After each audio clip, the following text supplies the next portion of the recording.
আমি ভালো আছি। তোমাকে ছাড়া দিব্যি ভালো আছি। এই জন্যই তো তোর ভালো থাকা কেড়ে নিতে এসেছি আমি। চাঁদনি পাখিদের নিয়ে ব্যস্ত হয়ে পড়ল আবার। পাত্তা দিল না আধারকে। আধার ছোট ছোট চোখ করে তাকালো ওর দিকে, বলল, কোথায় ছিলি এতক্ষণ? ছাদে। আমাকে দেখে ছাদে দৌড় দিয়েছিস জানোয়ার? কতক্ষণ ধরে অপেক্ষা করছিলাম। করেছো কেন অপেক্ষা? বলেছি। আমার রুমে এসছো কেন? যাও নিজের রুমে গিয়ে রেস্ট নাও। এটুকু অপেক্ষার কথা বলছিস? রেস্ট নিতে গেলে তো আরো কতক্ষণ তোকে দেখা হতো না আমার। 24 ঘন্টা ধরে যে এক ফোঁটা ঘুম হয়নি আমার, সে খেয়াল আছে তোর? আধার ব্যাকুল দৃষ্টিতে দেখলো চাঁদনিকে। চাঁদনি তাকালো না ওর দিকে। ওর এক হাতের মুঠোয় দুটো পাখি। একটা লাফিয়ে টেবিলে নামলো, ওর হাতের সাথে গা বাজিয়ে ভালোবাসা জানালো। পাখিটার গায়ে হাত বুলিয়ে চাঁদনি উৎফুল্ল হয়ে বলল, ইস, তুমি আমার পাখিগুলোকে নিয়ে এসেছো, থ্যাংক ইউ সো মাচ। জানো আমার কিভাবে মনে পড়ছিল ওদের কথা? আর আমার কথা? কি? আমার কথা মনে পড়েনি? একটুও না। আমার আরো অনেক ভালো লাগছিল, নিজেকে মুক্ত মনে হচ্ছিল। তোমার কথা একটুও মনে পড়েনি আমার। বন্দি করতে চলে এসেছি তো। 24 ঘন্টা মুক্তির স্বাদ নিয়ে ফেলেছিস, ইটস এনাফ। Not enough. আমি আর ফিরছি না। ওখান থেকে একবার চলে এসেছি মানে চলে এসেছি, আর যাওয়ার সুযোগ নেই। দেখা যাবে তোর কত ক্ষমতা। চাঁদনি ওর কথা কানে তুলল না। এতক্ষণ মনে চেপে রাখা প্রশ্নটা করল, এক্সাম না দিয়ে চলে এসেছো কেন? ইচ্ছে করছিল না। দেহটা ওখানে থাকলেও মনটা এখানেই পড়ে থাকতো। সারাক্ষণ চিন্তায় থাকতাম তুই এখানে এসে উল্টাপাল্টা কিছু করছিস কিনা। এমনিতেও এক্সাম অতটা ভালো হতো না। তার চেয়ে ভাবলাম একটা বছর না হয় ড্রপই যাক। এক্সাম দেওয়ার সুযোগ অনেক পাবো। বাট তুই হাত ফসকে গেলে তোকে কোত্থেকে ফিরিয়ে আনতাম বল? তখন আমার খুব কষ্ট হতো। তোকে ছাড়া একটা দিন আমার এক যুগের মতো লেগেছে। চাচ্চুকে পেয়েই তো সাপের 5 পা দেখেছিস তুই। ভয় হচ্ছিল তাই চলে এসেছি। তুই জানিস না, এক্সাম হারালে এক্সাম দেয়া যায়, কিন্তু বউ হারালে বউ পাওয়া যায় না। বলিনি তোকে কেউ? তুমি একটা পাগল। বেশি পাগলামি করছি? এমন কেন করছি রে আমি? আমি তো এমন ছিলাম না। তুই কেন আমাকে ছেড়ে চলে এলি বলতো? আমি নিজেকে নিজে চিনতে পারছি না। আমি ঘুমাতে পারছি না চাঁদনি, খেতে পারছি না। আমার কিভাবে যে বুকের ভেতরটা জ্বলছে, কোথাও শান্তি পাচ্ছি না। জানিস আমি তোর উপর রাগ করে পড়তে বসেছিলাম। ভেবেছিলাম আর কখনো তোকে নিতে আসবো না। আমার কি মেয়ের অভাব হবে? মেয়ের অভাব হবে না, কিন্তু তোর অভাবটা তো কিছু দিয়ে কাটছিল না। পাগল পাগল লাগছিল। মনে হচ্ছিল তুই আছিস অথচ ছুতে গেলেই নেই। কিভাবে যে ঢাকা থেকে চট্টগ্রাম এসেছি সেটা শুধু আমি জানি। আমার সবকিছু শেষ হয়ে যাচ্ছে রে। তুই আমাকে কেন এভাবে শেষ করে ফেলেছিস? একটু দয়া কর আমার উপর। আধার বিছানার উপর হাঁটুতে থুতনি ঠেকিয়ে বসে আছে। চাঁদনি ওকে নিজের কক্ষে গিয়ে রেস্ট নিতে বলছে। আধার শুনছে না। ও চাঁদনির রুমেই নিজের আসন গেড়ে বসেছে। ওরা দুজন এক রুমে বসে আছে ঠিকই, তবে নিজেদের মধ্যে কোনো কথা বলছে না। দুজন কক্ষের দুপ্রান্তে বসে আছে। আধার কিছুক্ষণ পরপর হামি তুলছে। চাঁদনি কিছুক্ষণ পাখিদের দেখছে, কিছুক্ষণ আধারকে। ছেলেটাকে একটু ঠিক মনে হচ্ছে না, অসুস্থ লাগছে। অথচ কালকেও দিব্যি সুস্থ দেখে এসেছিল। মানুষকে কষ্ট দিতেই তো ভালোবাসে ওর। নিজের মধ্যে এতটা কষ্ট পুষে রাখলো কখন? চাঁদনি তিক্ত স্বরে বলল, কি অবস্থা করেছো নিজের? হুম? কি করেছি? তোর কি আমার অবস্থা দেখার সময় আছে? কেন এমন করছো তুমি? কি হয়েছে তোমার? এভাবে কেন রিয়েক্ট করছো? নিজের কাজ কর। রুমে যাও আধার ভাই, একটু রেস্ট নাও, অসুস্থ লাগছে তোমাকে। ঘুম হয়নি তাই এমন মনে হচ্ছে। আর আমি এখানেই থাকবো। এখানে কেন থাকবে? এটা তো আমার রুম। এখন তোর আর আমার কি? আমার যেটা সেটা তোর, তোর যেটা সেটা আমার। তুই আমার রুমে যাবি বললে আমি ওই রুমে যেতে পারি, সমস্যা নেই।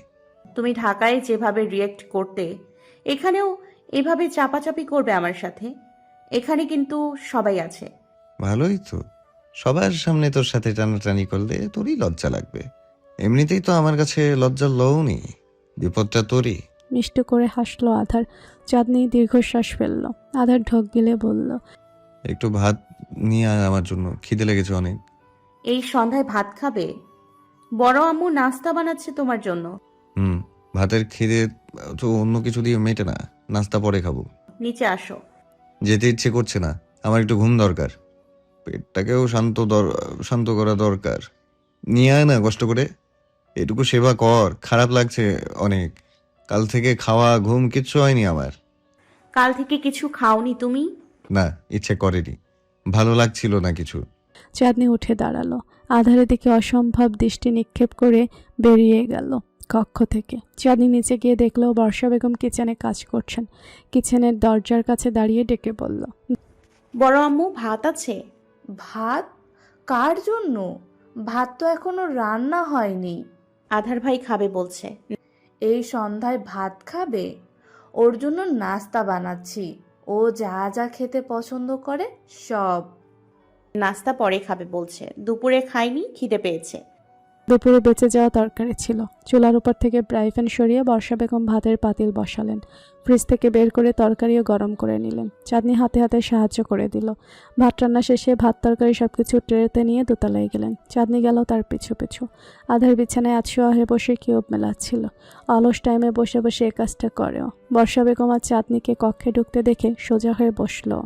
আধারের ডান হাত কেটে গেছে, ব্যান্ডেজ পেঁচিয়ে রেখেছে হাতে। কাটা হাত নিয়ে যাওয়া খাওয়া যাবে না। ও বাচ্চাদের মতো আবদার করলো। খাইয়ে দাও আম্মু।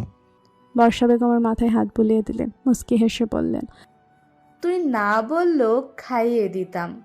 হাত কেটেছে কি করে? মারামারি করেছিস কারোর সাথে? না তো, অসাবধানতাবশত কেটে গেছে। বর্ষা বেগম আদারকে খাওয়াতে বসবেন তার আগেই নিচ থেকে রাফিয়া বেগম ডাকাডাকি শুরু করলেন। একটু পর বাড়ির সবাই নাস্তা করবে, চা খাবে। উনি সেসব না করে কোথায় গিয়ে বসে আছে। আদার বিরক্তিকর দৃষ্টিতে তাকালো বর্ষা বেগমের দিকে, বলল, বাড়িতে আর কেউ নেই কাজ করার জন্য? সব কাজ তোমাকেই করতে হবে? সব দায়িত্ব তোমার? দাঁড়া, আমি বলে আসছি। আচ্ছা, চাঁদ বলে আসুক। চাঁদনি, একটু বলে আসো তো। আমি যে আধারকে খাইয়ে দিচ্ছি, বেশিক্ষণ লাগবে না, আমি বানিয়ে দেব সব কিছু। চাঁদনি বলতে গেল, তবে ওর কথা না শুনে রাফিয়া বেগম ওকেই ছেড়ে দিল। এমনিতেই চাঁদনি ওনার চোখের বালি, দু চোখে সহ্য করতে পারেন না। চাঁদনি মুখ কালো করে এসে বর্ষা বেগমের পাশে দাঁড়ালো। গালি খেয়েছো? তোমাকে ডাকছে বড় আম্মু, যাও। হ্যাঁ, যাও যাও। বিনা পয়সায় কাজের লোক পেয়েছে তো সবাই তোমাকে, সেই কাজটাই না হয় করো। শ্লেষাত্মক স্বরে বলল আধার। বর্ষা বেগম মলিন হেসে বললেন, যাকে তার স্বামী কোনো দাম দেয় না, উঠতে বসতে কথা শোনায়, সে বাড়িতে আর কি মর্যাদা পাবো বল তুই? রাফিয়া বেগম আরো জোরে জোরে ডাকাডাকি শুরু করলেন। আধার বিরক্ত হয়ে বলল, যাও, তোমার শাশুড়ি ডাকছে। খাইয়ে দিই তোকে। সমস্যা নেই, চাঁদনি আছে তো, ও খাইয়ে দেবে। চাঁদনি বড় বড় চোখ করে তাকালো। ইশারায় নাকচ করল ওর প্রস্তাব। আধার ঠোঁট টেপে হাসলো। বর্ষা বেগম চিন্তিত স্বরে বললেন, ও ছোট্ট মানুষ, তোকে কি করে খাইয়ে দেবে? এটা কি খুব কঠিন কাজ? অবশ্যই পারবে। পারবি না চাঁদ? চাঁদনি মুখ পাকালো। বর্ষা বেগম চাঁদনিকে দায়িত্ব দিয়ে বেরিয়ে গেলেন। চাঁদনি কোমরে হাত দিয়ে বলল, এটা কি হলো? অসুস্থ মানুষকে খাইয়ে দিলে সোয়াব পাওয়া যায়। সব লাগবে না আমার, পারবো না আমি। বিছানার হেডবোর্ডের সাথে পিঠ ঠেকিয়ে বসলো আধার। উদাস কণ্ঠে বলল, ঠিক আছে তাহলে, রেখে আয়। খাবে না? ব্যান্ডেজ পেঁচানো হাতে কি করে খাবো? ঘুমাবো আমি, নিয়ে যাই সব। চাঁদনি হাত ধুয়ে এসে প্লেট হাতে নিল, লোকমা ধরে বলল, মানুষকে খুব সুন্দর করে ইমোশনাল ব্ল্যাকমেল করতে পারো। লাভ কি? তুই তো ইমোশনাল হোস না, তোর জন্য অন্য ট্রিক্স অ্যাপ্লাই করতে হবে। কি? বলে দিলে তোর উপর প্রয়োগ করবো কি করে? চুপচাপ খাও তো। চাঁদনি খুব ছোট লোকমা তুলে খাওয়াচ্ছে আধারকে। অনুযায়ী খায় খুব কম, 1 চামচ ভাত নেয় শুধু। সেভাবেই খায়, কিন্তু আধারে পোষালো না এতে। তপ্ত স্বরে বলল। চাঁদনি মুখ লটকে বলল, আমি কাউকে কোনোদিন খাইয়ে দিয়েছি, আমি কি করে জানবো? এবার থেকে প্রতিদিন আমাকে খাইয়ে দিয়ে অভ্যাস করবি তুই। বলদ একটা, খাওয়াতে পর্যন্ত জানে না। আধারে খাওয়া শেষ হয়েছে। চাঁদনি ট্রে রেখে আসতে গিয়েছে নিচে। ও কক্ষে এসে বিছানায় বসতেই আধার একটা প্যাকেট ধরিয়ে দিল ওর হাতে, বলল, এটা তোর। কি এটা? খুলেই দেখ।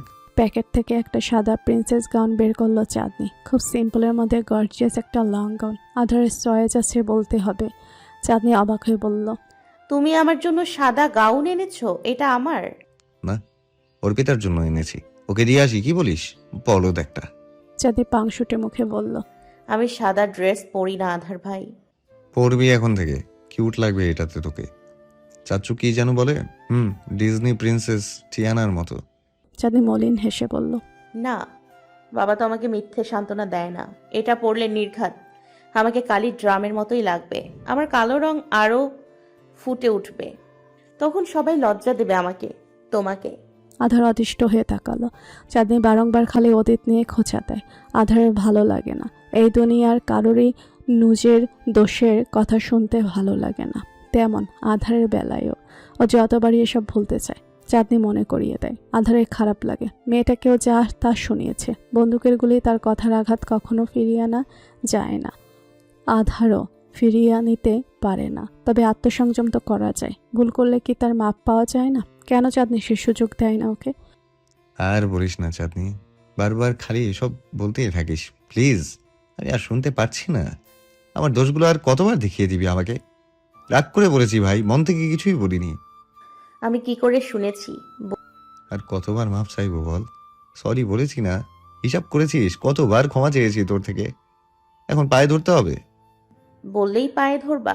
তোমার ইগো তোমাকে আমার পা ধরতে দেবে? পায়ে ধরলেই তুই আমাকে ছেড়ে যাবি না? ডিভোর্স চাবি না? কথা দে। সেটা কখনোই হবে না। তোমার ইগো জানি না আমি? তোমাকে ছোটবেলা থেকে দেখছি না? আমার অবশ্যই ডিভোর্স লাগবে। এত অপমানের দাগ নিয়ে আমি তোমার সাথে থাকতে পারবো না। আধা দূরত্ব নিয়ে বসেছিল চাঁদনির থেকে। কিছুক্ষণ নিশ্চুপ তাকিয়ে থাকলো চাঁদনির দিকে। তারপর ধীরে এক হাত বাড়িয়ে চাঁদনির পায়ের পাতা মুঠো করে চেপে ধরল। অথচ এতটাই ধীর পায়ে হাত দিল যে চাঁদনি পা সরানোর সুযোগ পেল না। আধার শক্ত করে চেপে ধরল। চাঁদনি টলমলে দৃষ্টিতে তাকালো আধারের দিকে। আধারও চোখে চোখ রেখে গভীর স্বরে বলল, I am sorry Chandni, sorry for everything. আমি জানি হাজারবার সরি বলেও তোর হৃদয়ের দাগ মুছবে না কোনোভাবেই। এতটাই কষ্ট দিয়েছি আমি তোকে, তোর ক্ষমা করতে হবে না। আমি তোকে মহান হতে বলছি না। মানুষের এত মহত্ব মানায় না, এত অপমান ভোলা সহজ না। বলিস না তুই, শুধু তুই আমার সাথে থাক, আমাকে ছেড়ে যাস না। আমি থাকতে পারবো না রে। তোর কাছে কিসের ইগো? আধার ভাই, আরে ওকে? তুলিয়ে বলল চাঁদনি। ওর নিজের চোখ দুটোকে বিশ্বাস করতে পারছে না। এ বড়ই অবিশ্বাস্য ঘটনা। আধার মলিন হাসলো। জিন্সের পকেট থেকে একটা রূপালি পায়েল বের করলো। চাঁদনির পা টেনে ওর কোলে নিল। চাঁদনির পায়ের গোড়ালিতে নুপুরটা পরিয়ে দিয়ে অ্যাটিটিউড নিয়ে বলল, তুই কি মনে করেছিস তোর পা ধরবো আমি? হাহ, এত সোজা? পায়েল পরানোর জন্য পা টেনেছিলাম, আকাশ পাতাল ভেবে নেওয়ার দরকার নেই। আধার মুখে বলল ঠিকই, কিন্তু চাঁদনির মনে হলো আসলে আধার ক্ষমা চাওয়ার উদ্দেশ্যে ওর পা ধরেছে। আধার ছেড়ে দিল ওর পা। চাঁদনি নিজের কাছে টেনে আনলো। নুপুরে হাত দিয়ে বলল, এটা সুন্দর না? কিউট। গাউন কিনতে গিয়েছিলাম, তখন এটা দেখে মনে হলো তোর পায়ে ভালো বানাবে। তোর গোল্ড লাগবে চাঁদনি? না, আমি গোল্ড পরি না, ভালো লাগে না আমার। আধার ওর দিকে বাঁকা চোখে তাকিয়ে বলল, তোর মোবাইল দে। কেন? কি কি করেছিস দেখবো। 24 ঘন্টা আমার নজরের বাইরে ছিলি তুই। ব্লক মেরেছিলি আমাকে, বেয়াদব। তোমার আমাকে সন্দেহ হয়? তোকে আমি বিশ্বাস করেছি কোনোদিন? বলেছিলাম না তোকে, আমার কাছে তোর কোনো প্রাইভেসি নেই। চাঁদনি বিছানা থেকে উঠে দাঁড়িয়ে বলল, এক্ষুনি না সরি বললা? তো সরির সাথে মোবাইলের কানেকশন কি? আচ্ছা ঠিক আছে, আমি তোর মোবাইল নিব না, তুই ব্লক খুল। কোথায় আমার নামে তুই তোর পাসওয়ার্ড দিবি, তা না করে ব্লক লিস্টে রেখেছিস। শখের তো আর কমতি নাই আধার ভাই। চাঁদনি নিজের মোবাইল নিয়ে ব্লক খুলতে খুলতে বলল, সব জায়গা থেকে ব্লক মেরেছ আধারকে। আনব্লক করতে সময় লাগলো কিছুটা। আধার টান টান হয়ে শুয়ে পড়ল বিছানায়। আধার সুরে বলল, এসিটা ছেড়ে দে। চাঁদনি এসে ছেড়ে দিল। পরপরই আধার আবার আদেশ করলো। ব্ল্যাঙ্কেট পরিয়ে দে। এটাও বলতে হয়? ফস করে শ্বাস ছেড়ে ব্ল্যাঙ্কেট পরিয়ে দিল চাঁদনি। কক্ষের বাইরে বেরোতে যাবে, তার আগেই আধার আবার চিল্লিয়ে বলল, এই তুই কই যাচ্ছিস? তোর কাজ শেষ হয়নি? মাথা ব্যথা করছে আমার, মাথা টিপে দে। গলাটা টিপে দিই তোমার? পা টিপে দিলে কিছু মনে করবো না, পুরো গায়ে ব্যথা আমার। চাঁদনি ধূপধাপ পা ফেলে আধারে শিওরে এসে বসল। মাথায় হাত রাখতেই আবার ঘুম ঘুম স্বরে বলল, মাথা ব্যথার দোয়া পরে ফু দে, অসম্ভব ব্যথা করছে। চাঁদনি দোয়া পড়ে ফু দিল। আধার ঘুমিয়ে গেল। ঘুমান্ত আধারকে পৃথিবীর সবচেয়ে ইনোসেন্ট মানুষ মনে হয় চাঁদনির। একদম শান্তশিষ্ট কোমল, কোনো রাগ, ইগো, অ্যাটিটিউড, চিল্লাপাল্লা কিচ্ছু নেই। চাঁদনি মায়াময় দৃষ্টিতে তাকালো। আচ্ছা, ছেলেটা যে 1 মাস ধরে এত সিরাম মাখলো গ্লাস স্কিনের জন্য, একদিনেই তো তার দফা রফা করে বেড়ে ছেড়েছে। সেটার জন্য আফসোস হচ্ছে না এখন ওর? কতটা মলিন হয়ে গেছে ওর মুখটা। দুনিয়ার ক্লান্তি জেগে বসেছে যেন। চাঁদনি হাত বুলিয়ে দিল ওর মুখে। রোদেলা এহসানের খুব সকাল সকাল ঘুম ভেঙে গেল। সাধারণত তিনি এত সকালে ঘুম থেকে ওঠেন না। ওনার যখন ঘুম ভাঙে, যখন মর্জি হয়, তখনই বিছানা ছেড়ে নামেন। বাড়িতে ওনার দাপটটাই আলাদা। সম্মানটা কোনো পুরনো যুগের রানী বা জমিদারিনীর মতো। ওনার সব কাজের জন্য বাড়িতে আলাদা আলাদা সার্ভেন্ট আছেন। মুখ ফুটে কিছু বলার আগেই সব সামনে হাজির হয়ে যায়। তবে আবরার বাড়িতে আসলে খুব কম পায় ওনার। সারাক্ষণ একটা চিন্তা থেকে যায় আবরারকে নিয়ে, মাথায় ঘুরতে থাকে। ছেলেটা আবার চলে গেল না তো, এত কাজ ছেলেটার। তাই সে বাড়িতে আসলে উনি সবসময় নজরে নজরে রাখেন। শুধু ঘুম আসলে নজর ছাড়া হয়ে যায়। এজন্য ঘুমের সময়টা ইচ্ছে করেই কমিয়ে দেন তিনি। বাড়ির কেউ তখনও ঘুম থেকে উঠেনি। সকাল বাজে মাত্র 6টা। পুরো বাড়ি শুনশান নীরব। সার্ভেন্টরা সবাই হয়তো ঘুমাচ্ছে। রোদেলা এহসান ধীর পায়ে হেঁটে গিয়ে দোতলায় আবরারের রুমের সামনে গিয়ে দাঁড়ালেন। দরজা বন্ধ দেখে শিশুর মতো ঠোঁট উল্টালেন। যাই হয়ে যাক, উনি কখনো কারো রুমে নক করা ছাড়া ঢোকেন না। যতই নিজের ছেলে হোক না কেন, ফিরে যাবেন তার আগে একবার দরজায় হাত রাখলেন। অমনি দরজা খুলে গেল। তার মানে দরজা বন্ধ না। রোদেলা এহসান ফিসফিস করে ডাকলেন, আবরার। ভেতর থেকে কোনো উত্তর এলো না। খরগোশের মতো উকি দিলেন ভেতরে। রুম খালি দেখে বুক ধক করে উঠল ওনার। না, এটা হতে পারে না। ছেলেটা আবার ধোকা দিয়ে চলে গেছে, আবারও মিথ্যে বলেছে, একা করে চলে গেছে তাকে। রোদেলা এহসানের কান্না পেল। কক্ষে ঢুকে আরেকবার ভালো করে খুঁজলেন তিনি, পেলেন না। কান্নাকাটি করে বাড়ি মাথায় তুলবেন, তার আগে ভাবলেন ছাদে গিয়ে একবার দেখে আসবে কিনা। ওখানেও তো যেতে পারে। ছাদে কুয়াশার ঘনঘটাটা বড্ড বেশি। শীত পড়ছেও হাড় কাঁপিয়ে। ওনার শীত লাগলো না, চিন্তায় অবস্থা খারাপ হচ্ছে। কুয়াশার আড়ালে রেলিং ধরে কাউকে দাঁড়িয়ে থাকতে দেখা গেল। রোদেলা এহসান দৌড়ে গেলেন। আবরার। রাত পিছু ফিরল, হাসি মুখে বলল। আম্মু তুমি? রোদেলা এহসান ওর বাহু ধরে ধরফরিয়ে বললেন, আমি ভয় পেয়ে গিয়েছিলাম। কেন ভয় পেয়েছিলাম আম্মা? মনে করেছি তুমি চলে গেছো। তোমাকে না জানিয়ে কোথায় যাব বলো? আর কোথায় যাওয়ার জায়গা আছে আমার? আর কেউ তো নেই তুমি ছাড়া। রোদেলা এহসান হাঁপাচ্ছেন। পুরো বাড়ি তন্ন তন্ন ঘুরে খুঁজেছেন উনি রাতকে। রাত হাসল ওনার দিকে তাকিয়ে। রাতের বাচ্চা কিচ্ছু বোঝে না ওকে ছাড়া। মা থেকে অবুঝ বাদশাহর কাহিনীটা যদিও একটুও সুখকর ছিল না। রাত জড়িয়ে ধরল ওনাকে, নরম গলায় বলল, এত সকাল সকাল উঠে গেলে যে? সোয়েটার কই তোমার? রোদেলা এহসান কিছু বলল না। রেলিংয়ে দেয়ালের উপর কফির কাপ রাখা। কফি খেতে খেতে বোধহয় রাত শীতের সৌন্দর্য উপভোগ করছিল।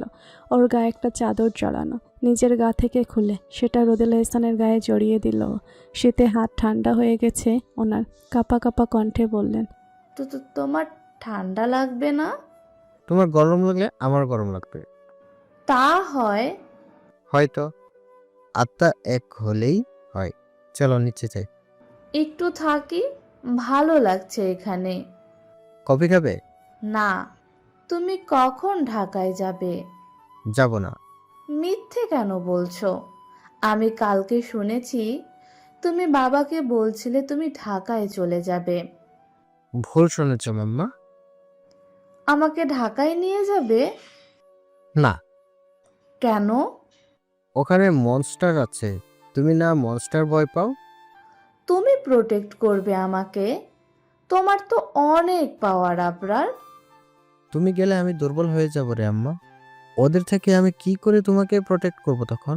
যখন দরকার ছিল তখন তো পারিনি। তখন তো তুমি ছোট ছিলে, এখন বড় হয়ে গেছি। রাত তাকালো ওর মায়ের দিকে। উনি বাচ্চাদের মতো করে বলল, না, তুমি তো আমার কাছে সারা জীবন ছোট্ট থাকবে। রাত মিষ্টি করে হাসল। ওর আম্মু দেখতে অনেক সুন্দর, একদম পুতুলের মতো দেখতে, ধবধবে ফর্সা। রাতের দলের অনেক ছেলেরা যারা রোদেলা এহসানকে প্রথমবার দেখে তারা ওনাকে রাতের ছোট বোন ভেবে গুলিয়ে ফেলে। তারপর মা বলে পরিচয় দিলে অবাক হয়। এ বয়সে এসে একটা মানুষ এতটা পারফেক্ট সুন্দর কি করে হতে পারে। 22 বছরের কোনো উপায় নেই ওনাকে দেখে। রাত ওনাকে কত নামে যে ডাকে, আম্মু, আম্মা, মাম, মম, মিমি। আর যখন উনি খুব রেগে যান, দুষ্টমি করে, অ্যাংরি বার্ড। মানুষটা দেখতেই কেমন আদর আদর। রাতের সাথে ওনার বন্ডিংটাই অন্যরকম। তবুও কোনো একটা সময় এসে তো রাতের বুক ফুঁড়ে দীর্ঘশ্বাস বেড়ায়। এই সুন্দর মানুষটার জীবনটা ওনার মতোই সুন্দর হলে কি হতো। রাত ওনার জীবনে আসার পরপরই সব যেন বদলে গেল। ও নিজেকে খুব দোষারোপ করে এসব নিয়ে। এই অসত্যের যে সমাপ্তি ঘটে না, এত ক্ষমতা পেয়েও আধার গতকালকে সন্ধ্যায় ঘুমিয়ে উঠেছিল রাত 12টায়। তারপর রাতের খাবার খেয়ে নিজের কক্ষে চলে গেছে। যতই বলুক চাঁদনির রুমে থাকবে, তারপরও নিজের রুম ছাড়া অন্য রুমে অ্যাডজাস্ট করতে পারে না। কিন্তু যাওয়ার আগে চাঁদনিকে টেনে টুনে নিয়ে যেতে চেয়েছিল। চাঁদনি ঘুমানোর ভাঙ ধরেছিল, অথচ তখনও ঘুমায়নি। আধার আর ঘাটায়নি ওকে, নিজেও ক্লান্ত ছিল। আর একদিন তো ছাড় দেওয়াই যেত। আজ শুক্রবার, বাড়ির সবাই বাড়িতে আছে। আধার, অপূর্ব শিকদার আর আকিব শিকদার ড্রয়িং রুমে বসে আছেন। আরমান শিকদার বাজারে গেছেন ওনার মেয়ের জামাইয়ের জন্য বাজার করতে। আধার এটা শুনে অদৃষ্টে মুখ বাঁকালো। আহ্লাদের আর শেষ নেই, ঘৃণা লাগে এসবর। অর্পিতা যথাসাধ্য চেষ্টা করছে রুম থেকে না বেরোতে। আধার ওকে দেখলেই চিল্লাপাল্লা করছে, বাড়ি থেকে বের করে দিতে বলছে। সে ভাই রুমেই আছে নিজের স্বামীকে নিয়ে, তবুও আধার গোধরে বসে থাকে, কোনো কিছু সহজে ছাড় দেয় না। যেটা করবে বলে একবার মাইন্ডে সেট করে ফেলে, সেটা করেই ছাড়ে। কেউ আটকাতে পারে না। এখনও সুযোগে আছে। কি করে অর্পিতাকে বের করবে? শুধু জবা বেগম বাধা হয়ে দাঁড়াচ্ছেন, কান্নাকাটি করে মানাচ্ছেন পরিবারের অন্য সদস্যদেরকে। আধারের সাথে একটা নীরব যুদ্ধ চলছে ওনার, কেউ বুঝতে পারছে না। আধার সহজেই ব্যাপারটা মিটতে দিবে না, এটা ওর ইগোর প্রশ্ন। অর্পিতাকে ওর ইগো হাট করার মাসুল চোকাতেই হবে। বর্ষা বেগম কিচেনে কাজ করছেন। ওনাকে সারাদিনই কিচেনে পড়ে থাকতে দেখা যায়। বাড়ির সব কাজ করার দায়িত্ব জানা ওনার। কাজের লোকদের সাহায্য নিয়ে সারাদিন রান্না আর কাজ করতেই থাকে। চাঁদনি ওনাকে টুকটাক সাহায্য করছে শুরু থেকে, হাতের কাজে এগিয়ে দিচ্ছে। বাড়ির আর কেউ রান্না ঘরমুখো হবে না। আধার সোফায় বসে ক্ষণকাল পরপর উকি মেরে দেখছে ওকে। চাঁদনি বসে আছে মোড়াতে, একটা সালোয়ার ওর গায়ে, ওড়নাটাকে গিন্নির মতো করে ঘুরিয়ে কোমর আর কাঁধে পেঁচিয়েছে। চুলগুলো ছুটি করে বাঁধা, দুপায়ের উপর নুপুরগুলো চাকচাক করছে। সবজির আশ ছাড়াচ্ছ, কাজে খুব মনোযোগে। আধার মুখ বাঁকালো। বলদ একটা। ঢাকায় আধার ওকে কিচেনে পর্যন্ত যেতে দিত না, পড়াশোনার ক্ষতি হবে বলে। চা পর্যন্তও বানিয়ে দিত। আর এখানে এসে কাজ থেকে ফুরসত পাচ্ছে না, সারাক্ষণ কিচেনে পড়ে থাকছে। তারপরও এত তাড়া কিসে ছিল এই মেয়ের এখানে আসার? আধারের ইচ্ছে করলো চাঁদনিকে একটা ডাক দিতে। পড়াশোনা নেই ওর, সারাক্ষণ কিচেনে কি? বাঙালি মেয়েদের নিচে যেচে গিয়ে কাজের লোক হতে ইচ্ছে কেন করে? দিল না, ওর লজ্জা নেই। কিন্তু চাঁদনির তো আছে, ডাক কেন দিয়েছে সবার সামনে? এটা নিয়েই কান ঝালাপ করে ফেলতো। আকিব শিকদার আর অপূর্ব শিকদার ব্যবসা নিয়ে কথা বলছিল। আধার কুশন কোলে নিয়ে কিছুক্ষণ ওদের কথা শুনছিল, কিছুক্ষণ চাঁদনিকে দেখছিল। কথার মাঝে অপূর্ব শিকদার চা দিতে বললেন। আধারে খুব কষ্ট লাগলো। দেখতেই পাচ্ছে ওর মা রান্না করছে, তার মধ্যে উঠে আবার চা দেবে। মানুষটা এই কষ্টগুলো কেন বোঝে না? ওর বাবার উপর মাঝে মাঝে ভীষণ রাগ ওঠে ওর। আরমান শিকদার তো পারে পুরো পরিবারের বিরুদ্ধে গিয়ে নিজের স্ত্রীর জন্য ঢাল হয়ে দাঁড়াতে, ওর বাবা কেন পারে না? উল্টো পরিবারের সামনে অসম্মান করে, সবসময় ছোট করে কথা বলে। ওর মা একটু সম্মান পেল না এ বাড়িতে। আধার দীর্ঘশ্বাস ফেলল। বর্ষা বেগম চা বানিয়ে ট্রেতে করে চাঁদনিকে দিয়ে পাঠালেন। চাঁদনি টেবিলের উপর ট্রে রাখতেই আধার আদেশ ছুড়ে বলল ওকে, আমার মোবাইলটা নিয়ে আয় তো। তোমার মোবাইল কোথায়? আমার রুমে। তোমার মোবাইল আমি আনবো কেন? তুমি যাও। আধার ফিসফিস করে বলল, তো কিন্তু ঢাকার মতো এখানে আমার সাথে তেরামি করতে পারবি না। চাচ্চুকে উল্টাপাল্টা বলবো আমি। চাঁদনি নাক ফুলিয়ে সিঁড়ি বেয়ে উঠে গেল। আধার তাকালো নিজের বাপ চাচার দিকে। ওদের কথা বলায় ব্যস্ত, মনোযোগের দিকে নেই। এক কাপ চা হাতে নিয়ে বলল, তাহলে তোমরা কথা বলো, আমি নিজের রুমে যাচ্ছি, চাটা ওখানেই খাবো। চাঁদনি মোবাইল খুঁজছিল আধারের রুমে, অনেক খুঁজেও পেল না। শেষে বিরক্ত হয়ে বেরোতে যাবে, তার আগে আধার এসে ঢুকলো। আচমকা আধারকে আসতে দেখে কিছুটা ভয় পেল, বুকে থুতু ছিটিয়ে বলল, তোমার মোবাইল পাইনি। ভয় পেয়েছিস? চাঁদনি দুপাশে মাথা নাড়ালো। আধার ভুরু উঁচিয়ে বলল, চোখ হাতে নিয়ে খুঁজলে পাবি কি করে? এতক্ষণ লাগে একটা জিনিস খুঁজতে? হাতে দিয়ে কেন খুঁজবো? সেই তো আমাকেই আসতে হলো। তাহলে নিজের জিনিস নিজেই খুঁজে নাও। চাঁদনি বেরিয়ে যাচ্ছিল, আধার ওর হাতের কবজি আঁকড়ে ধরল। চাঁদনি থেমে গেল, প্রশ্নবোধক দৃষ্টিতে তাকালো ওর দিকে। আমার বউ আছে, সে থাকতে আমি কষ্ট কেন করব? তুমি আমাকে বউ বলে মানো না। আধার ওর কবজি ধরে এগিয়ে গিয়ে চায়ের কাপটা ড্রেসিং টেবিলের উপর রাখলো। হাত ছাড়ো। তুই এমন করিস কেন আমার সাথে? তোকে ছুলেই তোর গা ক্ষয় হয়ে যায়। হ্যাঁ, জ্বলে যায়। আধার টেডি হাসলো ওর দিকে তাকিয়ে, গালে হাত রেখে বলল, তাহলে তো আরো বেশি ছুবো, তোকে জ্বালাতে আমার বেশ লাগে। চাঁদনি নিষ্পাপ স্বরে বলল, হাত ছাড়ো, কাজ আছে আমার। তোকে এ বাড়িতে কেউ পার্ট টাইম কাজের লোক রেখেছে চাঁদনি? কিচেন থেকে বেরোতে পারছিস না কেন তুই? নিজের বাড়ির কাজ করলে কেউ কাজের লোক হয়ে যায় না। এ বাড়ির সবাই আমার আপনজন। কেউ তোর আপন না। শুধু তুমি। আপনজন ছিলি না রে চাঁদ। তোকে সাধে বলদ বলি আমি, তুই একটা বোকা। তাই শুই। ছাড়ো, যেতে দাও আমাকে। কিচেনে যাবি না আর, সকাল থেকে কাজ করছিস। বড় আম্মু একা কাজ করছে সেটা দেখছো না? আমি তো শুধু সাহায্য করছি। করিস না, তোর বড় আম্মুকে অনেকবার মানা করেছি রে। জানিস যে দুটো সার্ভেন্ট আছে, ওদেরও তার জন্যই রেখেছি। এত মানা করি বেশি কাজ করতে, শোনে না। বাড়িতে তো আরো মানুষ আছে, তাদের কোনো দায়িত্ব নেই? যে নিজের ভালো বোঝে না তাকে আমি কি বোঝাবো বল? কিন্তু বাবা বললেই আম্মু শুনবে। বাবা তো বলে না, কিন্তু আমি তো তোকে বলছি কি বলছো? কাজ না করতে। করিস না এত কষ্ট, এখানে সবাই বেঈমান। তোমার এত বিতৃষ্ণা কেন এ বাড়ির মানুষগুলোর প্রতি?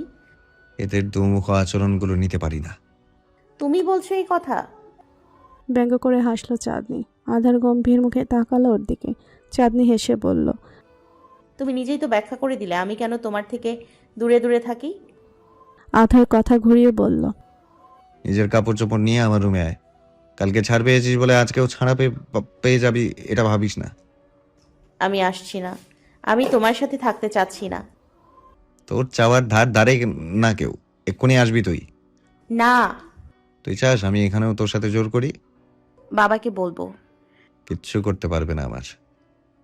ডিভোর্সের ব্যবস্থা তো করতে পারবে। আধার চাঁদনির মুখ চেপে ধরল, কঠোরস্বরে বলল। ছুঁড়ে ফেলবো একদম, বেশি বাড়াবাড়ি করছিস তুই। চাঁদনি কেমন করে যেন তাকালো। আধার ঢোক গিলে বলল, তুই আমার সাথে জিততে পারবি না রে। শুধু এই অকাজের লড়াই করিস না, কোনো লাভ হবে না। তোর সব কিছু নিয়ে আয় এখানে। আজ থেকে তুই এই রুমেই থাকবি। না। চাঁদনি, না মানে না। আধার মুঠো করে চুল টেনে ধরল চাঁদনির। চাঁদনি চোখ মুখ কুচকে তাকালো।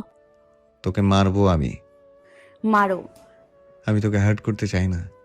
হার্ট হবার আর কিছু বাকি নেই। এখন আর কিছুই গায়ে লাগে না।